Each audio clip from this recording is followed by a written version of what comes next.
Good morning student, my name is Jayaprakash. Last video में मैंने आपसे कुछ टॉपिक डिस्कस किए थे।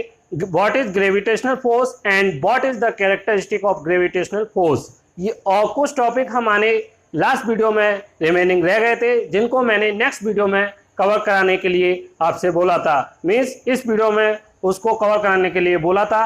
आज मैं उन्हीं टॉपिक्स को आपसे डिस्कस करूंगा। और जो हमारे टॉपिक्स क्या हैं, रिमेनिंग टॉपिक्स क्या हैं हमारे, यूनिवर्सल लॉ ऑफ ग्रेविटेशनल। इसमें हम universal law of gravitational means gravitational का एक ऐसा लॉ पढ़ेंगे जो यूनिवर्स में हर जगह वैलिड है, इसलिए यूनिवर्सल लॉ बोलते हैं उसको। और व्हाट इज ग्रेविटेशनल कांस्टेंट, और ग्रेविटेशनल कांस्टेंट क्या है, कैसे हम उसको डिफाइन कर सकते हैं, वो जानने की कोशिश करेंगे। How to find unit of gravitational constant, और कैसे हम ग्रेविटेशनल कांस्टेंट की यूनिट को फाइंड कर सकते हैं। Next, inverse square law. Next हम क्या इनवर्स स्क्वायर लॉ को समझने की कोशिश करेंगे। और last, what is the value of gravitational constant. और आज की लास्ट इस वीडियो में आपको यह भी जानने को मिलेगा ग्रेविटेशनल कांस्टेंट की वैल्यू क्या होती है और उसकी यूनिट क्या है। ओके, तो इतने टॉपिक आज हम कवर करेंगे इस वीडियो में। अगर आपने मेरी पिछली वीडियो नहीं देखी है तो आप पिछली वीडियो को देख लें, जिससे कि आपको ये वीडियो बहुत अच्छी तरीके से समझ में आए। तो इसके लिए ऊपर आपको आई बटन दिखाई दे रहा होगा, आप वहां से उस वीडियो को डाउनलोड कर सकते हैं। अदरवाइज एक मैंने प्लेलिस्ट भी बना रखी है, तो आप उससे भी इसको डाउनलोड कर सकते हैं। चलिए let us start today's topic.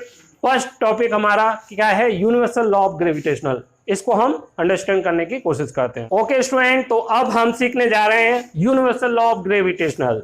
Universal of gravitational law हमसे ये बोलता है यूनिवर्स में जितनी भी चीजें हमारे पास जितने भी ऑब्जेक्ट हैं वो एक दूसरे को एक फोर्स से अट्रैक्ट करते हैं। मीन्स ग्रेविटेशनल फोर्स एक दूसरे पर अप्लाई करते हैं।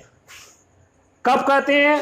जब उनमें मास होता है। मीन्स कोई भी दो ऑब्जेक्ट जिनके पास अपना मास है, मीन्स मास वाली बॉडी है, उनमें कुछ ना कुछ मास है, तो कोई भी दो ऑब्जेक्ट एक दूसरे को अपनी ओर अट्रैक्ट करने की कोशिश करते हैं बाय द ग्रेविटेशनल फोर्स। कोई भी दो ऑब्जेक्ट, दुनिया के कोई भी दो ऑब्जेक्ट जिनके पास अपना मास है, मीन्स वो मास रखते हैं, तो ऐसे ऑब्जेक्ट एक दूसरे को अपनी ओर एक ग्रेविटेशनल फोर्स से अट्रैक्ट करते हैं। ओके, तो यूनिवर्सल लॉ ऑफ ग्रेविटेशनल क्या बोलता है, कोई भी दो ऑब्जेक्ट हमारे यूनिवर्स में, कोई भी दो ऑब्जेक्ट, जैसे मैं यहां पर एक ए ऑब्जेक्ट ले रहा हूं और दूसरा ऑब्जेक्ट मेरा बी है,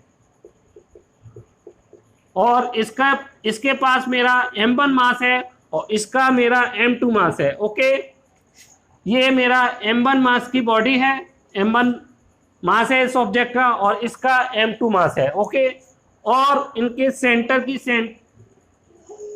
सेंटर से सेंटर की डिस्टेंस C1 इसका सेंटर और C2 इसका सेंटर है। ओके, सेंटर से सेंटर की डिस्टेंस कितनी है, r डिस्टेंस पर ये रखे हुए हैं। ओके, मैं क्या बोल रहा हूं, यूनिवर्स में कोई भी दो ऑब्जेक्ट एक सर्टेन डिस्टेंस पे रखे हुए हैं, और ऐसे ऑब्जेक्ट हैं जिनके पास अपना मास है, मींस मास वाली बॉडी है। तो ये दो ऑब्जेक्ट हैं इसका मास m1 है और इसका m2 मास है। तो ये अपने मास की वजह से क्या करेंगे, एक दूसरे को अट्रैक्ट करेंगे एक ग्रेविटेशनल फोर्स की मदद से। ये वाला m1 क्या करेगा, एक ग्रेविटेशनल फोर्स से क्या करेगा, इस m2 को अपनी ओर, ये m1 मींस m1 मास वाला ऑब्जेक्ट अपने मास m1 की वजह से m2 मास वाली ऑब्जेक्ट को अपनी ओर क्या करने की कोशिश करेगा, अट्रैक्ट करने की कोशिश करेगा। सिमिलर वे, इसी तरीके से m2 मास वाली बॉडी अपने मास m2 की वजह से m1 वाली बॉडी को अपनी ओर क्या करेगी, अट्रैक्ट करने की कोशिश करेगी।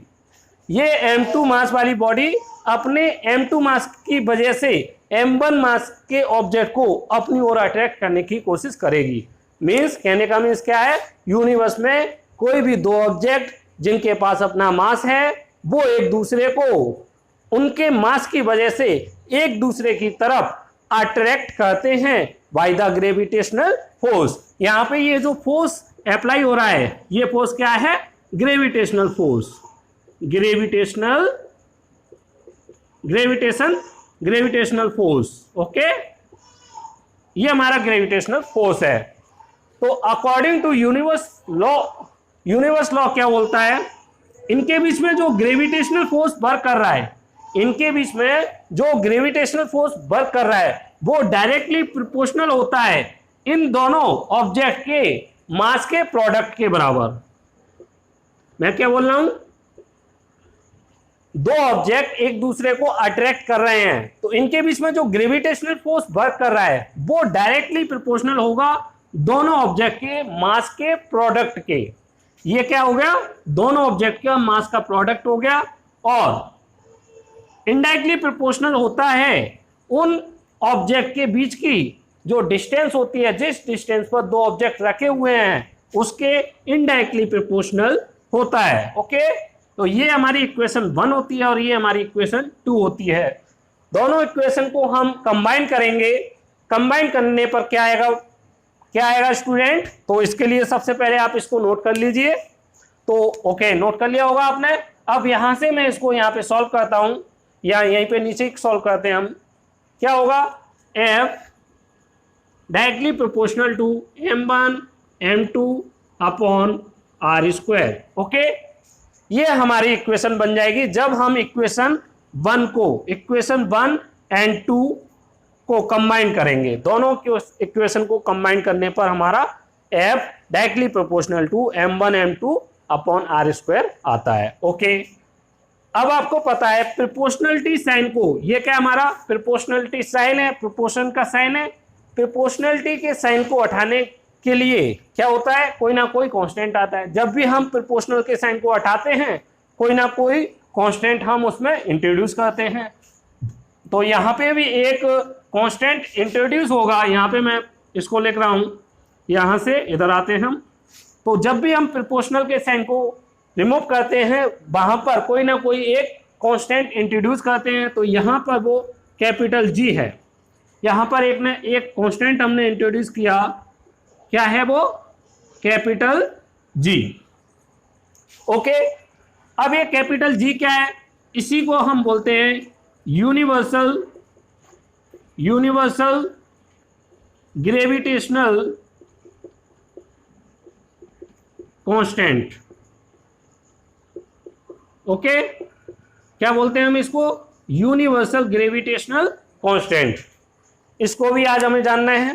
तो सबसे पहले आप यूनिवर्सल लॉ ऑफ ग्रेविटेशन समझ चुके हैं। यूनिवर्सल ग्रेविटेशन क्या है? कोई भी दुनिया के दो ऑब्जेक्ट जिनके पास अपना मास है वो एक दूसरे को अब उनके मास की वजह से अपनी ओर अट्रैक्ट करने की कोशिश करते हैं। ये m1 अपने मास की वजह से m2 वाले ऑब्जेक्ट को अपनी ओर अट्रैक्ट कर रहा है। ओके, जबकि m2 वाला मास अपने मास m2 की वजह से m1 को अपनी ओर अट्रैक्ट कर रहा है। ओके, तो इनके बीच में जो फोर्स अप्लाई हो रहा है वो इन दोनों के बॉडी के मास के प्रोडक्ट के डायरेक्टली प्रोपोर्शनल होता है, और उनके बीच की जो डिस्टेंस है सेंटर से सेंटर की, उनके डिस्टेंस के स्क्वायर के इनडायरेक्टली प्रोपोर्शनल होता है। और जब हम प्रोपोर्शनल साइन को हटाते हैं तो एक कांस्टेंट हमारा इंट्रोड्यूस होता है, उसको हम यूनिवर्सल ग्रेविटेशनल कांस्टेंट बोलते हैं। ये हमारा ग्रेविटेशनल फोर्स आता है। ओके, और इसकी यूनिट क्या होगी? न्यूटन इसकी यूनिट हो गई, क्योंकि ये फोर्स है। और कौन सा फोर्स है? ग्रेविटेशनल फोर्स, Fg बोल सकते हैं आप इसे। ये क्या है हमारा? Gravitational force.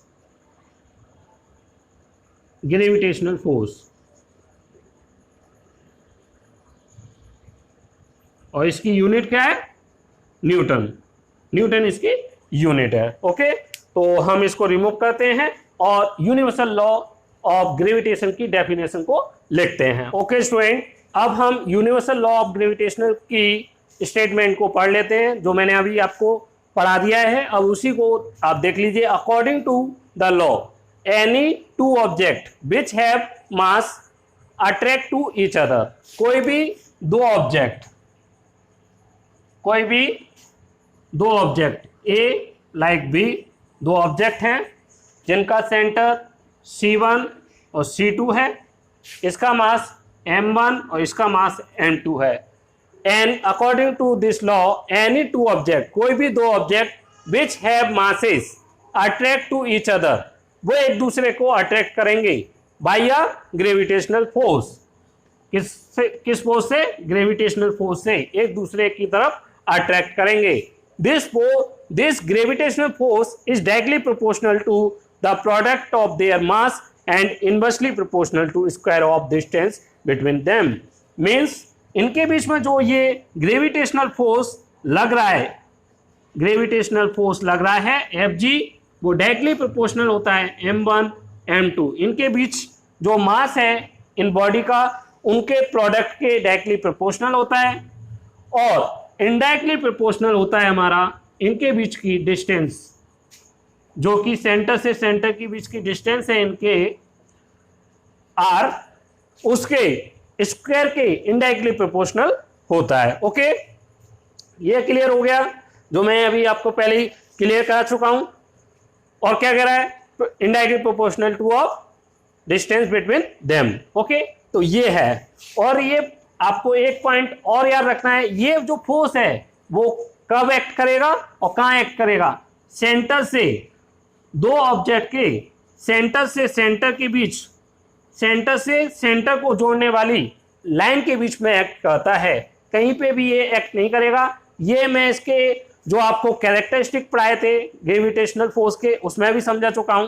ग्रेविटेशनल फोर्स हमारा, कोई भी दो ऑब्जेक्ट हैं उनके सेंटर से, ये मेरा ए ऑब्जेक्ट और ये मेरा बी ऑब्जेक्ट, सेंटर से सेंटर को मिलाने वाली लाइन, मीन्स लाइन जो सेंटर से सेंटर को जोड़ रही है उसी लाइन पर एक्ट करेगा। ये हमारा Fg इधर से M1 ऑब्जेक्ट वाला इधर लगा रहा है, मीन्स ये इस वाले ऑब्जेक्ट को अटैक कर रहा है, और M2 ऑब्जेक्ट का जो ऑब्जेक्ट है वो Fg फोर्स से इसको अटैक कर रहा है। ये इसको अटैक कर रहा है और ये इसको अटैक कर रहा है। किससे? Fg फोर्स से। लेकिन ये Fg फोर्स कहां पर एक्ट करेगा? Line joining centre to centre. तो ये मैंने यहां पे लिख रखा है पॉइंट में, this force act along the line joining the centres of two object. दो ऑब्जेक्ट के, लाइक ये मेरे दो ऑब्जेक्ट हैं, इसका सेंटर ये है और इसका सेंटर ये है, तो इससे और इसके सेंटर से, इन दोनों ऑब्जेक्ट के सेंटर से सेंटर को मिलाने वाली लाइन के बीच में ही ये ग्रेविटेशनल फोर्स वर्क करेगा। ऐसा नहीं है ये इधर फोर्स अप्लाई कर दे इधर कर दे, ऐसा नहीं है। ओके, तो ये आपका क्लियर हो गया। नेक्स्ट पॉइंट आपका मैं इसमें आपको बताना चाहूंगा, inverse square law. What is inverse square law? Okay student, अब हम नेक्स्ट टॉपिक पढ़ने जा रहे हैं, inverse square law. Inverse square law, आप इसको दूसरे नाम से भी जान सकते हैं, inverse square law of gravitation. इसी को हम एक नाम से और कह सकते हैं, inverse square law of gravitation, gravitational force, ये भी आप कह सकते हैं। आपने अभी यूनिवर्सल लॉ ऑफ ग्रेविटेशन में एक फॉर्मूला देखा, Fg बराबर M1 M2 G R square. यहां पे आप, ये क्या है, कोई दो ऑब्जेक्ट थे A और B, इनका एक सेंटर C1 था, इसका सेंटर C2 था। सेंटर से सेंटर के बीच में एक फोर्स अप्लाई हो रहा था, वो फोर्स क्या था? Fg फोर्स, ये बॉडी Fg फोर्स से इस ऑब्जेक्ट को अपनी ओर खींच रही है, और Fg फोर्स से C2 वाली बॉडी इसको अपनी ओर अट्रैक्ट कर रही है। एक दूसरे को Fg फोर्स से ये अट्रैक्ट कर रहे हैं। इसका मास M1 है और इसका मास M2 था। तो इनके बीच में जो फोर्स अप्लाई हो रहा था, ग्रेविटेशनल फोर्स, और इनके बीच की सेंटर से सेंटर की जो डिस्टेंस थी स्मॉल r थी, तो वो जो Fg फोर्स अप्लाई हो रहा था वो डायरेक्टली प्रोपोर्शनल था इनके मास के। लेकिन ये एफ जी फोर्स इनडायरेक्टली प्रोपोर्शनल था उनके बीच की डिस्टेंस के। इसी को हम बोलते हैं inverse square law of gravitational. Okay, means inverse square law क्या है? ये इनवर्स स्क्वायर लॉ अलग से नहीं आया, ये यूनिवर्सल लॉ ऑफ ग्रेविटेशन का एक पार्ट है। वहीं से हमने ये हमारा F G directly proportional to m1 m2 आता था, F G directly proportional to 1/r। तो ये F G directly proportional to 1/r है, इसी को हम क्या बोलते हैं? Inverse square law, inverse square law of gravitation. Okay, इसका मीन्स क्या है? अब मीन्स समझने की कोशिश करते हैं। अब आप समझ चुके हैं इनवर्स स्क्वायर लॉ क्या है। जो दो ऑब्जेक्ट हैं, कोई भी दो ऑब्जेक्ट यूनिवर्स में, कोई भी दो ऑब्जेक्ट जिनके पास अपना मास है, मीन्स मास वाले ऑब्जेक्ट हैं, वो एक सर्टेन डिस्टेंस पे रखे हुए हैं, तो उनके बीच में जो फोर्स अप्लाई हो रहा होगा, जो ग्रेविटेशनल फोर्स लग रहा है, वो इनडायरेक्टली प्रोपोर्शनल है इन दो ऑब्जेक्ट के बीच की जो डिस्टेंस है, उस डिस्टेंस के इनडायरेक्टली प्रोपोर्शनल वो फोर्स अप्लाई हो रहा होगा। ओके, अब मैं इसको एक एग्जांपल के थ्रू आपको समझाने की कोशिश करूंगा। लेट वन एग्जांपल, यहाँ पे मेरा एक ए ऑब्जेक्ट है जिसका मास m1 है, इसका एक दूसरा ऑब्जेक्ट है जिसका मास m2 है, और ये बी ऑब्जेक्ट है, इसका सेंटर C1 है, इसका सेंटर C2 है। सेंटर से सेंटर के बीच की डिस्टेंस केस 1 में हमारी, केस फर्स्ट में ये r डिस्टेंस दे रखी है 2 मीटर। ओके, और केस सेकंड लेते हैं हम। अब इसकी केस सेकंड में क्या है? डिस्टेंस को बढ़ाकर डबल कर दिया, r = 4 मीटर। इसका मीन क्या है?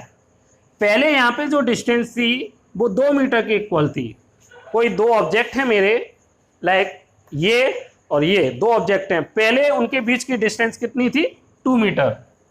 2 मीटर डिस्टेंस थी, तो अब इसका फोर्स कितना होगा? F G indirectly proportional to r square. r की जगह पे मैं क्या रखूंगा? 2 का स्क्वायर, मीन्स अभी ये कितना है? 1/4।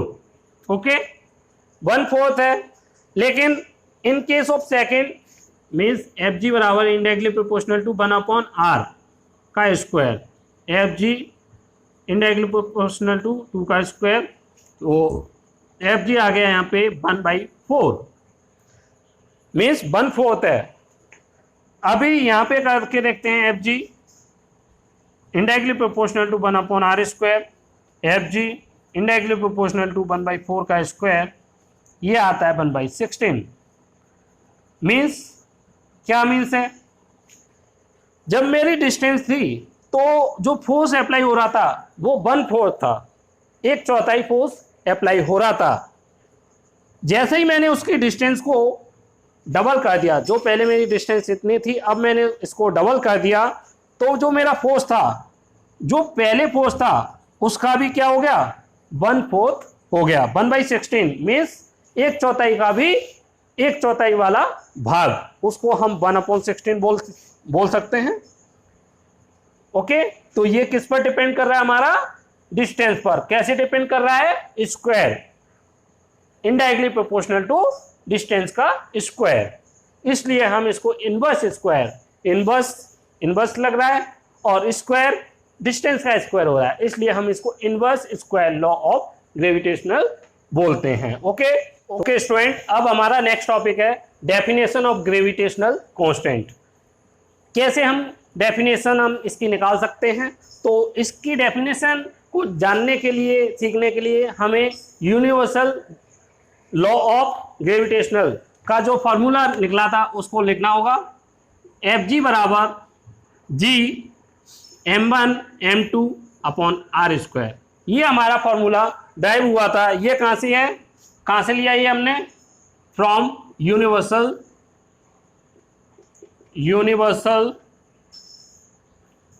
Law of gravitational. ओके, अब यहां पे हम क्या करेंगे, इस पूरे टर्म्स को इधर ले आएंगे और एफ जी को मैं इधर लेकर आऊंगा, मीन्स ट्रांसफर करूंगा एफ जी, ये लिख सकता हूं मैंने क्या किया, इस पूरे टर्म्स को मैं इधर ले गया और इस पूरे टर्म्स को मैं इधर ले गया। ओके, एक्सचेंज किया मैंने, इसको इधर ले गया और इसको इधर ले आया। यहां से मुझे कैपिटल जी का डेफिनेशन निकालनी है, तो मैं कैपिटल जी को लेफ्ट में रहने दूंगा, बाकी का मैं वो राइट में रहने दूंगा, लेफ्ट में रहने दूंगा, बाकी को राइट में ट्रांसफर करूंगा। एफ जी, आर मेरा इधर मल्टीप्लाई में चला जाएगा, आर स्क्वायर, और m1 m2 मेरा डिवाइड में आ जाएगा, m1 अपॉन m2। ओके, ये होगा। अब मैं क्या करूं, इफ r जो डिस्टेंस है मेरी दो ऑब्जेक्ट के बीच में, जो दो ऑब्जेक्ट के बीच में डिस्टेंस है मेरी, उसको मैं क्या करूं, r इक्वल टू 1 मीटर। मैंने क्या किया है, ये मेरे दो ऑब्जेक्ट हैं, इनके बीच में जो डिस्टेंस है वो मैंने कितनी ली है, 1 मीटर, और m1 इक्वल टू 1 kg और m2 इक्वल टू 1 kg। दोनों ये जो मेरे दो ऑब्जेक्ट हैं, दोनों ऑब्जेक्ट का मास मैंने 1 kg लिया है। अब मैं ये वैल्यू इस फॉर्मूले में पुट करूंगा, put these values in equation 1। अब मैं इसको इक्वेशन 1 मान लेता हूं, इसमें मैं वैल्यू पुट करूंगा, देखते हैं। एफ जी 1 का स्क्वायर, m1 और m2 की वैल्यू भी मैंने 1 और 1 ली है, तो g बराबर मेरा यहां से आ जाएगा एफ जी। ओके, तो मैं क्या लिख सकता हूं इसकी डेफिनेशन, अब देखते हैं हम इसे कैसे लिखी जाएगी डेफिनेशन। अब देखिए, तो what is gravitational constant, gravitational constant किसके बराबर है, ग्रेविटेशनल फोर्स। ये क्या हमारा gravitational force,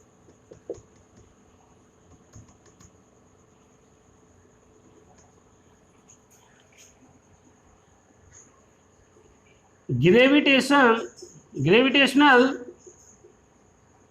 constant is equal to the what, gravitational force, gravitational force. Gravitational constant किसके इक्वल होगा, ग्रेविटेशनल फोर्स के। इफ कब होगा ये, if distance between two object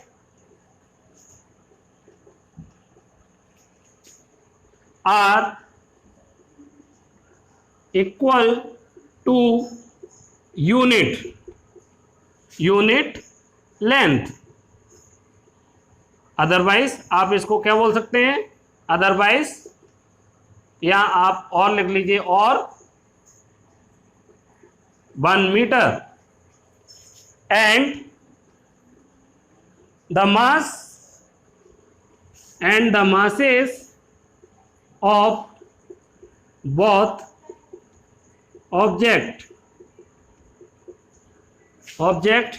taken 1 kg to each। Gravitational constant means क्या है, ग्रेविटेशनल कांस्टेंट हमारा gravitational force के बराबर होगा यदि दो ऑब्जेक्ट जिनके बीच में हम ये ग्रेविटेशनल कांस्टेंट, यदि हम क्या करें, दोनों ऑब्जेक्ट के बीच की डिस्टेंस कितना रख दें, 1 मीटर, और उनके बीच और उनके जो मासेस हैं उनको भी हम क्या ले लें, 1 kg टू ईच। दोनों के मास 1 kg हो, मीन्स मैंने ये दो ऑब्जेक्ट लिए हैं, इन दोनों ऑब्जेक्ट के मास को मैं 1 kg ले लूं और इनको कितनी डिस्टेंस पर एक दूसरे से कितनी डिस्टेंस पर रखूं, सेंटर से सेंटर 1 मीटर की डिस्टेंस पे रखूं, तो जो मेरे तो उनके बीच में जो इन दोनों ऑब्जेक्ट के बीच में अगर मैं इनका मास 1 kg और 1 kg लेता हूं और इनको 1 मीटर की डिस्टेंस पे एक दूसरे से रखता हूं, तो इनके बीच में जो ग्रेविटेशनल फोर्स वर्क करेगा इनके मास की वजह से, वो किसके बराबर होगा, ग्रेविटेशनल कांस्टेंट के बराबर होगा। Okay, clear. तो ये मेरा ग्रेविटेशनल कांस्टेंट की डेफिनेशन हम ऐसे निकाल सकते हैं। अब मैं आपको नेक्स्ट टॉपिक कराने जा रहा हूं। ओके स्टूडेंट, अब हम नेक्स्ट टॉपिक क्या पढ़ने जा रहे हैं, how to find the unit of gravitational constant. कैसे हम ग्रेविटेशनल कांस्टेंट की यूनिट फाइंड कर सकते हैं, तो उसको अब हम जानने की कोशिश करेंगे। उसके लिए भी हम क्या करेंगे, सबसे पहले फॉर्मूला लिखेंगे Fg = G m1m2/r²। ये फॉर्मूला हमें कहां से मिला है, ये हमने लिया है from universal law of gravitational, from universal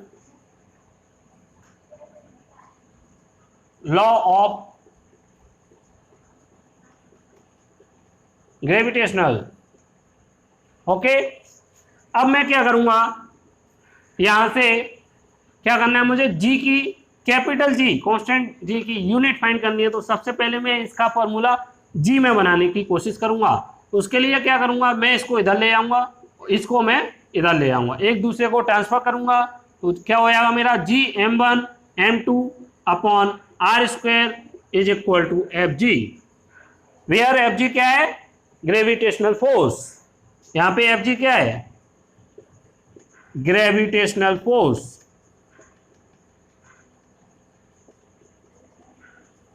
आप इसको कैपिटल F भी लिख सकते हैं ओनली, मैंने Fg जी से ग्रेविटेशनल फोर्स को रिप्रेजेंट करने की कोशिश की है। तो यहां से मैं जी की वैल्यू निकालूंगा, तो क्या होगा, Fg r इधर आएगा मल्टीप्लाई में r², m1 और m2 मेरा अपॉन में आ जाएगा। ओके ओके, अब मैं इसकी यूनिट लिखना चाहूंगा, तो यूनिट क्या आएगी, फोर्स की यूनिट क्या होती है बच्चों, फोर्स की यूनिट क्या होती है हमारी, न्यूटन। और इसकी ओके, अदरवाइज फोर्स की एक यूनिट और होती है, फोर्स को हम क्या लिख सकते हैं, mass into acceleration. Mass into acceleration क्या है, मास को केजी और इसको मीटर/सेकंड²। ओके, एसिलेशन की यूनिट क्या होती है, मीटर/सेकंड², और मास की क्या होती है, केजी। ये लिख सकते हैं। तो मैं यहाँ पे केजी इंटू मीटर/सेकंड² ये लिख लेता हूँ। ये मेरी Fg की यूनिट आ गई। और R की यूनिट क्या होगी मेरी, R मेरी डिस्टेंस है, R क्या है यहाँ पर, डिस्टेंस है। और डिस्टेंस को हम किस में मेजर करते हैं, मीटर में मेजर करते हैं, और इसको m से रिप्रेजेंट करेंगे। तो मेरा m, और ये स्क्वायर है इसलिए मैं इसका स्क्वायर कर दूंगा। ओके, यहाँ पे m1 और m2 क्या है, मास। यहाँ पे m1 और m2 क्या है, ये दोनों मासेस हैं, मासेस ऑफ ऑब्जेक्ट्स। ओके, तो मास को हम किससे रिप्रेजेंट करते हैं, केजी से। तो मैं लिख दूंगा यहाँ पे KG into KG. Okay, m1 और m2 क्या है मेरा, मासेस। तो 1 kg से मेरा 1 kg कैंसिल होता है। और क्या फार्मूला बनेगा, kg को मैं ऊपर ले आऊँगा, ये कुछ इस तरीके का फार्मूला बनेगा, मीटर/सेकंड² इंटू kg। ओके, इसको मैं क्या लिख सकता हूँ, यहाँ पे लिख देता हूँ मैं, kg को मैं ऊपर ले आऊँगा, तो kg - 1 m³ और पर सेकंड²।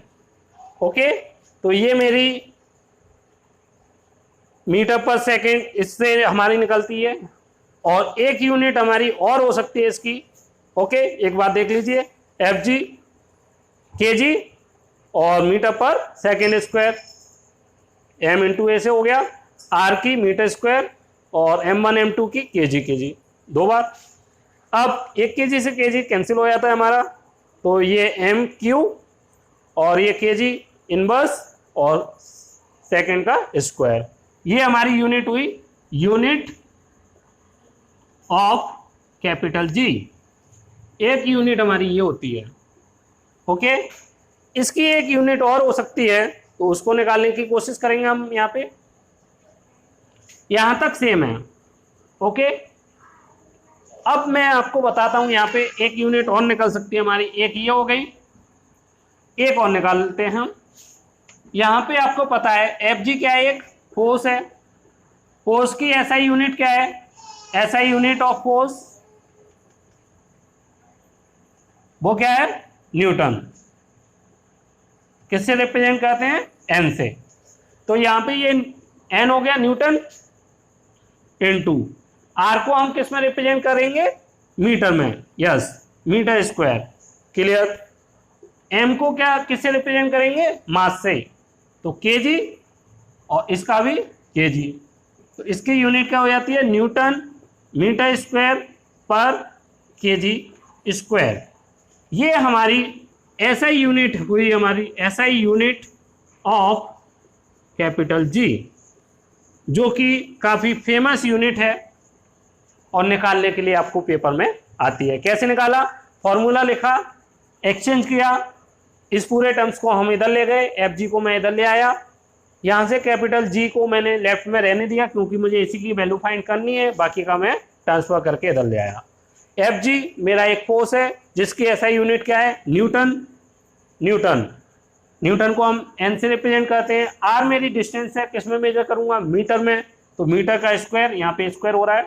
m1 m2 हमारे मास हैं ऑब्जेक्ट के, इनको हम किस में मेजर करेंगे, किलोग्राम में, केजी इंटू केजी, तो न्यूटन इंटू मीटर स्क्वायर पर केजी स्क्वायर। ओके, तो इस तरीके से हम SI unit of capital G या किसी भी अदर कांस्टेंट की एसआई यूनिट निकाल सकते हैं। अब लास्ट टॉपिक इसका बचता है, what is the value of gravitational constant, तो वो मैं बताने जा रहा हूं। Next topic, value of gravitational constant capital G.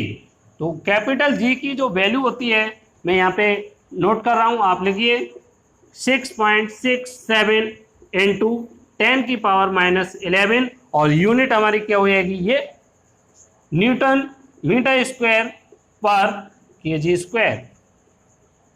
Okay, ये हमारा लास्ट टॉपिक आज की वीडियो का, 6.67 इंटू 10 की पावर -11, और ये हमारी इसकी यूनिट है न्यूटन इंटू मीटर स्क्वायर पर केजी स्क्वायर, जो कि इसकी क्या है, एसआई यूनिट ऑफ इट।